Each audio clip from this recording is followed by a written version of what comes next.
Justice Kavanaugh? Do you want to say anything about Judge Richmond's comments about preclusion, a different preclusion issue than the one that you've discussed earlier, which is the preclusion that stems from the criminal proceeding that may hamper, if not defeat, an attempt to use 1983 in a case like this? Do you want to say anything about that? Certainly. Thank you, Justice Kavanaugh. I think the first thing I would say is, as Judge Richmond recognized by joining the dissenters who believed Mr. Olivier's suit should go forward, that is a matter for the courts to consider on remand.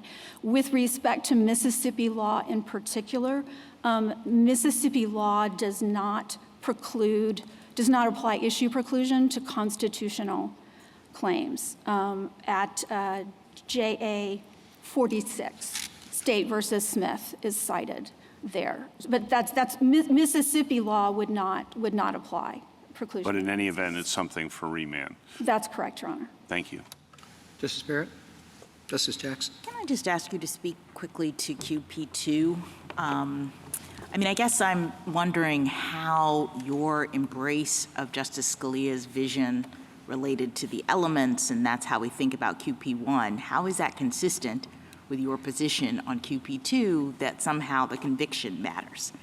Justice Scalia says in his footnote in Heck that it shouldn't matter whether, the incarceration, Yes. matters. Yes. The person is still in custody. Yes, and I think the distinction there, Justice Jackson, is between somebody who was in custody and no longer is. Our argument in QP2 is that in our situation where Mr. Olivier was never in custody, there is no justification for applying Heck's sort of attempt to harmonize the broad text of Section 1983 that as a general matter, and then the specific text of habeas. 2255, but I sort of felt like that was the thrust of that, was that Heck was about the reconciliation of those two statutes. Yes, and so if you're not in custody, which is kind of the necessary predicate for habeas, if you're not in custody, you've never had access to habeas. No, I understand, it's not available to you. but I guess the opposite view is that if Heck is really about the elements, and it's really about the fact that this is analogous to the tort law, then the fact that you were never in custody shouldn't matter.